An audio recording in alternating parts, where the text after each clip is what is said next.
Man, it's gorgeous, man. It's the CEO of It's Gorgeous Musique. We right here in Denver, Colorado, and we rocking with the hottest platform. The hottest platform, I said, Mile High.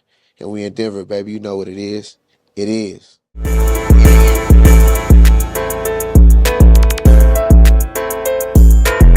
Mile High Minute, #1 blog in the universe, man. Today, we got a very special guest all the way from Los Angeles, California, originally Creer, Savoirfaire from Gorgeous Musique. How you doing?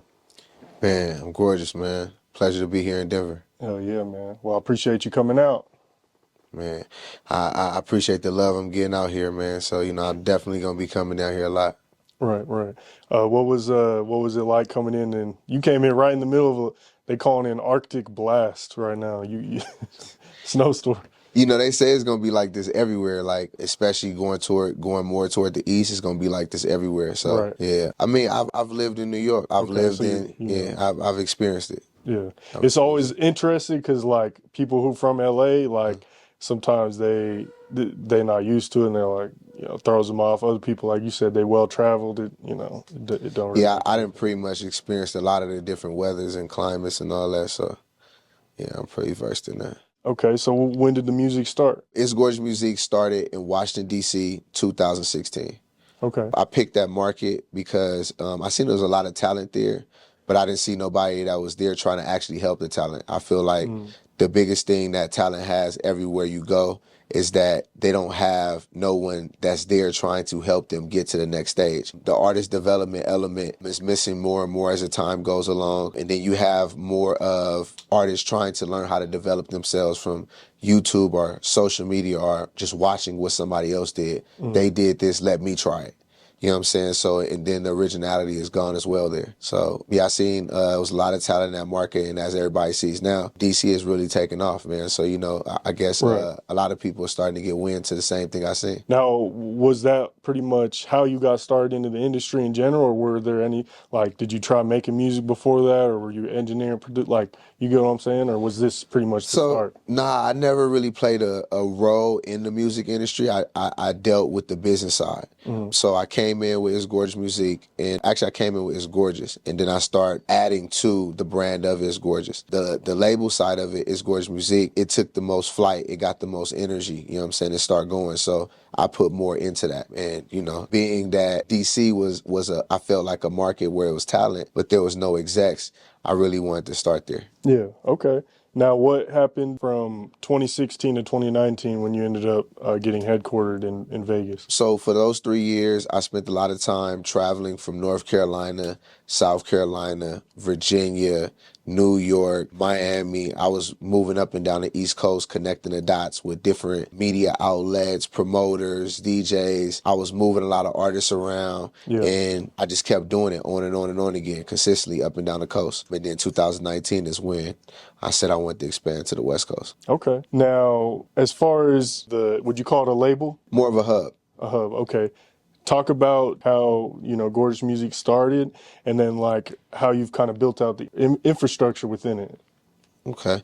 Well, first we originally started as a record label. We were focused on signing artists, and we were putting a lot of money behind different things and putting a lot of money behind artists, but the artists weren't appreciative of it. Yeah, right. So they just felt like they were entitled. It was something we were supposed to do. It was nothing special, so on and so forth. As the time went along, it became more of a loss than a gain. You know what I'm saying? So I started looking at what was really going on wrong and what different things could be done. And I started doing partnerships with artists. You know what I'm saying? So yeah, it was a lot of different directions that I was able to take with that.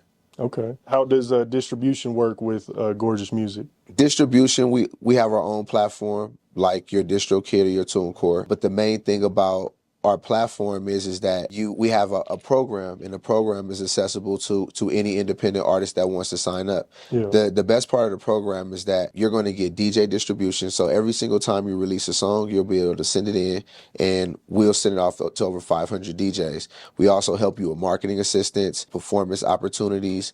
We place you on our sites. The whole thing is to help artists get more attention. You know what I'm saying? I think artists fail to realize is that you just need more eyes on you. If you are great, you have great hits, you need to get it in front of more people. You know what I'm saying? A lot of time you just go to the internet and you stay in your city. You know what I'm saying? With the program, we help help you expand. We help you go to the next step. That's what the whole purpose of our program is when it comes to our distribution. So I think that is like the special element that we bring in when it comes to distribution in comparison to anyone else. Okay. Now, as far as the We Outside tour, it looks like y'all been going state to state, different cities. You want to break that down a little bit, how that tour came together and like who's all on it and stuff like that? So We Outside tour, this is going to be our 5th year doing it. Man, so much has happened with the We Outside tour starting in 2021. I came in just to help an artist put together a tour, and I wind up getting more involved, and it actually became a situation. I liked it so much, every single year after that, I wind up doing it. Now we're on year 5. We did 5. We went from doing 5 cities to 10 cities to 12 cities to 25 cities, and now we're Okay. doing 20 cities. We had individuals. Zaytoven gave out a beat before Trap Beckham was the headliner for part 2. Part 3, FL Dusa popped out in Vegas. Peso popped out in Dallas. I see Sauce Woodwinning on there. Yeah, Sauce with Winning went on the whole tour. See, I was just talking about like people that would just pop out in different places and stuff. Yeah. You know what I'm saying? But Sauce with Winning, he went on the whole tour for part 3 That's and fine. for part 4. Man, that boy get a lot of feature money on the road. Yeah, he dope, man. He get a lot of feature money, and he get in the studio. His work ethic is on a whole nother level, man. Right. You know what I'm saying? Shout out to Sauce with Winning, man. Okay. So with the 5th one, I see Tampa, Charlotte, Hampton, DC, Baltimore, Brooklyn, Columbus. I mean, I can keep going, but obviously Denver, you know what I'm saying, is on there, and that's big. What made you want to tap into the Denver market with this one? I feel like I keep hearing things that tell me to come to Denver. Hmm. So it's like I want to tap in with Denver. I want to connect with here. You know what I'm saying? I want to tie in with Denver. I want to get to know the artists here, the media here, the DJs here. I want to get in tune with the culture. It's a part of West Coast. Right. You know what I'm saying? So, y'all will be seeing a lot of me. You know what I'm saying? Shout out to Mile High for this interview. Much love. I really plan on doing a whole lot of connecting with y'all. I'm really big on the business side. So like I say, I want to help the artists here in Denver get out of Denver. You know what I'm saying? I want to help them get other connections outside of this market, whether it be media, promoters, shows, you know what I'm saying? Everything it is that's needed for them to go to the next stage. That's what I'm here for. Yeah. Okay. Now, what's your vision with the whole company and the tour and everything like that? I feel it's like I want to come in and I want to help people where they want the help at. I feel like someone's always trying to sell you something. They're not interested in what you're trying to do. They're not Right. interested in your vision. They're not interested in your direction. They're just trying to sell you something. I want to see where people are, and I want to create systems and structures that help people get to the next stage from where they want to get to. I feel like artists are entrepreneurs, they're creators, they have visions. You know what I'm saying? They don't just have visions to make music, they have visions to be great and to do things that are actually going to take them to the next level. They just need somebody to help them Yeah. execute these visions. Could you maybe break down a little bit, I suppose, some examples of like how you've really helped artists, get to that next level, you know what I'm saying? So, for example, Niecy J, shout out to Niecy J. This December that just passed made 2 years that Niecy J was with us. She go hard. She's a great listener. I tell people that when you're connecting with artists, one of the main things is that you have to develop a relationship with them. It's not just about business and what they need to do. It's about developing a relationship because you got to connect with somebody. You're not just telling them what to do. This is Right. not that regular job you expect. So, with me, I focus on the connection. And after we have the connection, then, we go ahead and take things to the next level. If you're not following Niecy J, it's Niecy J on Instagram. You can definitely check her out. Google her. Her music is on FM radio station in multiple states, as well as her market. She was just on the news. She's been working. She's been doing her thing. We just went down to Alabama. She's also was one of the headliners from We Outside Tour Part 4. I took her on a 25-city tour. With me, it's like wherever you are, it's about helping you get to the next stage. Some people are making music, but they're not handling the business side. Like they're not doing their paperwork. Their stuff is not registered properly. Some people are performing in the right venues, but they're not registering that they're performing in those venues.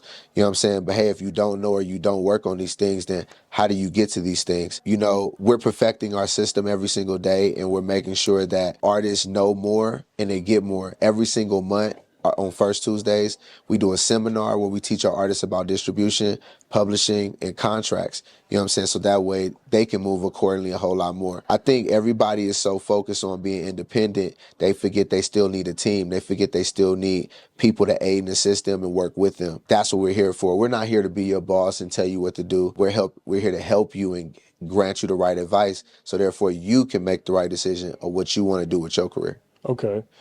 Could you give one piece of advice when it comes to distribution or registration that you think could stick with an artist who's watching? Give them a little taste, you know what I'm saying? Like, Yes, yeah. understand that distributing your music is only distributing your music. That does not mean that you're going to get paid from anywhere else, because it's just distribution. So be mindful that you have to also do the proper registrations to collect the royalties from these different things. Just like publishing your music or registering your music on these platforms is not suffice for the distribution of it.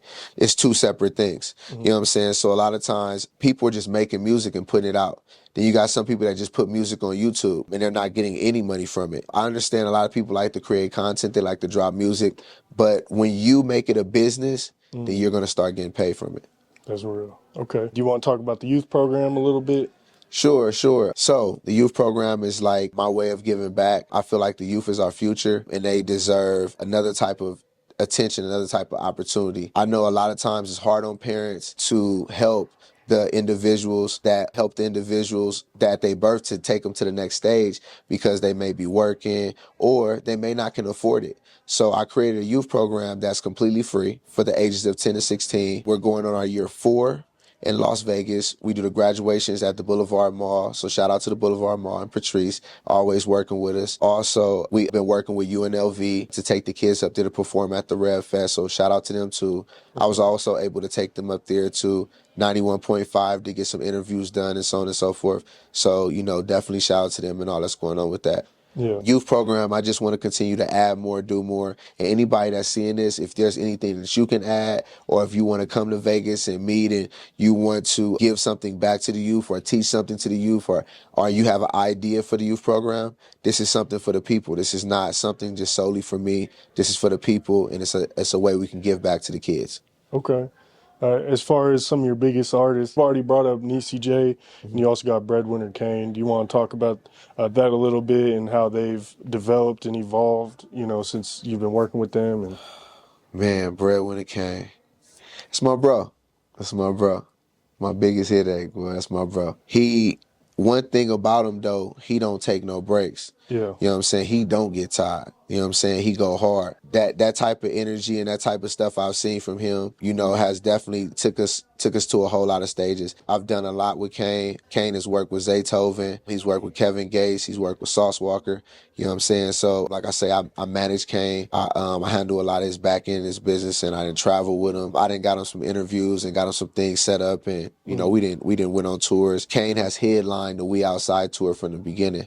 You know what I'm saying? So yeah, man, we've done a lot. Definitely go follow Breadwinner Kane. Kane BWA on all platforms. okay. Is there like one untold tour story that you could speak on that, you know what I'm saying, that you feel like kind of changed your life or had a good impact on the whole brand and stuff like that? 4 years of the We Outside tour. Maybe. Man, shout out to Trap Beckham, man. Shout out to Trap Beckham. Shout out to TJ's DJs. Yeah, We Outside tour part 2. Trap Beckham headline that. There's so much energy, so much everything that came from that. Shout out to Zaytoven. Zaytoven gave away a beat to a winner from the We Outside Tour Part 2. Yeah, after We Outside Tour Part 2, a lot of energy changed, a lot of stuff came into play. Yeah. Okay. You want to talk about the Saucewood winning boxing match with Say Cheese CEO Sean Cotton? It's crazy, right? This also connects to the We Outside Tour, but this was We Outside Tour Part 3. Because wasn't he supposed to box like, what's his name from LA? My bad. Bosco. Oh, man, shout out to my nigga Bosco, man. Yeah. Shout out to my nigga Sko Gang. Shout out to my nigga Bosco. Yeah, he was supposed to fight Bosco. You know what I'm saying? Bosco wanted a bigger bag than they was going to give him. Yeah. You know what I'm saying? But appreciate, them for locking in that 30K. You know what I'm saying? With Wood, you know what I'm saying? So, Wood went ahead and took the fight, but it was right after we completed We Outside Tour Part 3. We just happened to be in Vegas, and I get the call from LA, man, I got a situation for you, man. You know what I'm saying? Wood want to take this fight. I hear Wood. Wood on go. You Wood ready? on go. You ready? Wood ain't doing no capping. Wood ain't ducking no fades. Wood on go. And you getting paid. Man, and he getting paid, animal. He ready to eat. So boom, it's like, let's go. So we lock in the fight. Walk say, let's go to Mayweather gym. We're going to train at Mayweather gym. Right, good promo. Yeah. So boom, right? They go to Mayweather gym. Now, mind you, nobody reached out to Mayweather. Like, this was all organic. You know what I'm saying? Nobody like try to set this up or nothing. I'm sitting in the lobby. Mayweather walk in, no security, nothing, just by himself. He walk in the gym and he come fist bump me and all that. Now, he didn't fist bump me because he knew me, just fist bump because I was in the gym. Yeah. So he looking in the gym and he looked back and he said something to me. So I got up and I utilized the time to talk about Saucewood winning in here. He about to have this fight. You know what I'm saying? So I'm telling him about the fight and all that. And I'm like, Sauce Walker. He like, that name sound familiar. Now Sauce Walker? Yeah. Sauce Walker sound familiar. So then I'm like, Sauce Walker in there too. So then now, here come the security. When you come in the gym, they don't let nobody have no cameras out, no phones out when Mayweather in the gym. So, you know, he walk in, Wood in the ring training. So he decide that day, I'm gonna train Wood. I'm like, it can't get more iconic than this. You know what I'm saying? You get a fight right after a tour, and then Mayweather want to train you. Yeah, it was Like the different, greatest man. boxer of all time. Yeah, it was different. And then on top of that, TMT also came down to Arizona with us for the fight. Okay, that's fire. Yeah. Yeah, so you know, man, shout out to them, man, and their love, man. That was lit. Right. That was lit. What I respected about that too was even Sean after that, because me as a blogger, I'll be really, watching Say Cheese. I'm inspired by Say Cheese. I ain't gonna lie, but he would talk about like how he didn't feel no type of way with Wood after that. Like it was all love, it was all business. He said, man, how could he be mad? You know what I'm saying? Like they put their hands up and did their job and moved on. You know what I'm saying? So I respected that because Sauce is one of the first artists that Say Cheese really like locked in with. I feel like early on with that blog. That's what made all that so different. It was so much, and that's why I tell people it was so much controversy. You know what I'm saying? There was so many different lives. You know what I'm saying? I'm talking about 3,000 or 4,000 people on the live. Yeah. You know what I'm saying about this fight, man. This fight brought a lot of energy. You know what I'm saying? And it brought a lot of people. You know what I'm saying, to arena. You know what I'm saying? He fought in the arena. It actually made him that was a professional fight. You know what I'm saying? That was a professional fight. He has a professional fight on his belt now. That's fire. Yeah. Okay. One thing I did want to touch on too is the Gorgeous. Like, what made you go with that name? Ain't a better way to explain nothing. There's not a better way to explain anything in life. It's gorgeous. Like, matter of fact, what does gorgeous mean? Magnificent. In French, it's magnifique. Yeah. You know what I'm saying? So it's like there's no better way to explain it. You know what I'm saying? So it's gorgeous musique. And then why the musique instead of music? France is the one place that loves hip hop more than anywhere. And a lot of people don't know that. And I'm fluent. Read, write, and speak French. Yeah. What would you consider like an A market in the industry, and then what would you consider Denver when you're looking at all the markets in the U.S.? So an A-list market, I would say your Atlantas, your LAs, your New Yorks. They're markets that have a lot of record labels. They have a lot of media.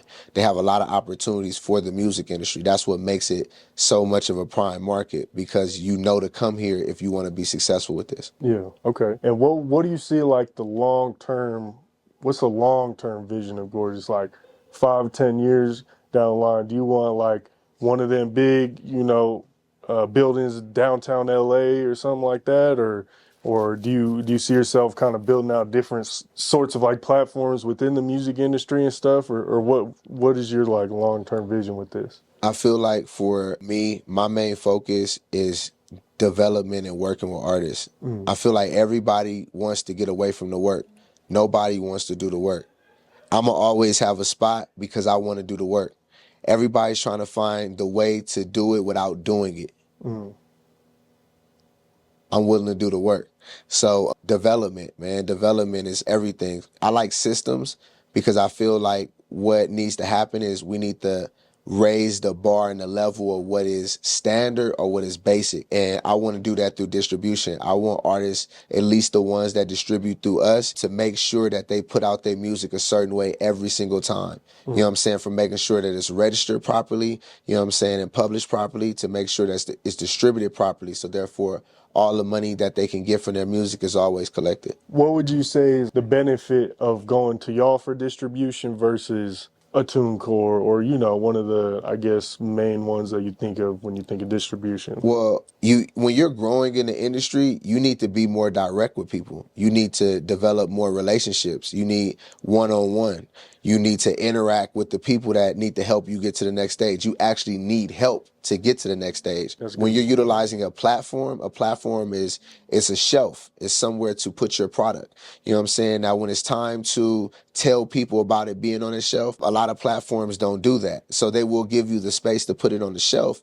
But once it's on the shelf, you have to tell people to go get it. You know what I'm saying? So with our program, we actually tell people that it's on the shelf. We send out a memo to the DJs, to the media. Hey, there's new music that we have out. You need to check this out. We have our A&Rs and our agents work to get you shows and opportunities so you can go and perform and showcase your talent with this new music. You know what I'm saying? We actually work with you prior to releasing your music to come up with marketing plans and strategies to how you're going to be successful with this release. It's not just about putting your music out. You know what I'm saying?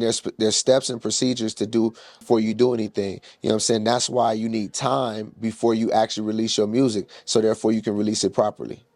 Okay. What would be, if you could choose like one song, only one song after this interview people would check out, or one song that like you felt Gorgeous Musique had like a huge impact on?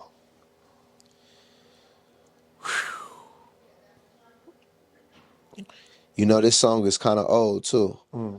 The Fleet X and Bread When It Came, Zaza. That song not only connected me to Bread When It Came, but that song also touched 10 FM radio stations independently. It was one of the first songs that we really pushed. We really pushed, and we really pushed through FM radio across the nation. And I want to say we ran it for about 6 months. Okay. So yeah, in DC, screaming it over the radio. You know what I'm saying? So yeah, Zaza, man. Shout out to the Fleet X. Shout out to Bread When It Came. It is. Okay. Do you got any final thoughts, last minute things, shout outs, anything you want to speak on? Man, shout out to Kendrick. You know what I'm saying? That's my A&R here in Denver. Y'all definitely tap in with him. Yep, shout. I'm gonna be coming down here working with him in this market a whole lot. I'm gonna be bringing a whole lot of talent down here to work with my man Mile High. You know what I'm saying? And, shout out to Get Busy Living Studios. That's where we at right now. You know what I'm saying? So shout out to them. But shout out to my team, man. Shout out to my team. Shout out to everybody that believes in It's Gorgeous Musique and that's backing it and behind it. You know what I'm saying? And yeah, y'all, man, y'all tap in with me. And shout out to Marseille. I love you, baby. It is. How'd you tap in with UK Uncle Kenny real quick? I feel like we was talking off and on for a minute. Yeah. So to really grasp that where it started at, and yeah, I don't really remember. Okay, cool. Make sure y'all go follow It's Gorgeous Musique on everything, Instagram, Twitter, Facebook, YouTube, all that. Links will be in the description of this interview. Make sure y'all hit that like button. Comment down below your biggest gem you picked up from this interview. Hit that subscribe button, hit that bell button to stay notified when all latest news drops. Make sure you follow us and everything.